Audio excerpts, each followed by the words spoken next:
दिल्लीचेही तख्त राखतो महाराष्ट्र माझा, जय जय महाराष्ट्र माझा, गरजा महाराष्ट्र माझा। मंडळी, महाराष्ट्र राज्याचं हे राज्यगीत राज्यातल्या प्रत्येक शाळेमध्ये गाणं आता बंधनकारक करण्यात आलंय।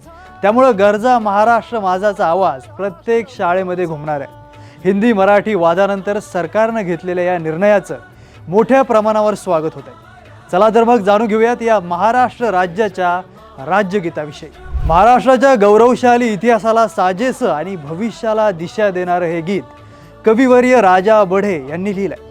श्रीनिवास खळे यांनी त्याला संगीतबद्ध केलंय, तर शाहीर साबळे यांच्या बुलंद आवाजात हे गीत गायलं गेलंय। जय जय महाराष्ट्र माझा हे गीत म्हणजे महाराष्ट्राच्या थोर इतिहासाचं आणि शूरवीरांच्या पराक्रमाचं एक शौर्य गीत आहे। यात डोंगर नद्यांच्या सौंदर्याबरोबरच मराठी लोकांच्या एकतेचा आणि अभिमानाचा सुंदर उल्लेख आहे।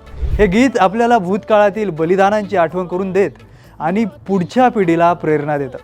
प्रत्येक मराठी माणसाच्या हृदयात आपुलकी आणि स्वाभिमान जागृत करणारं हे अस्सल मराठमोळं गीत आहे। महाराष्ट्राच्या वैभवाचं प्रतीक म्हणून या गीताकडे पाहिलं जातं आणि म्हणूनच राज्यगीत म्हणून ते निवडलं गेलंय।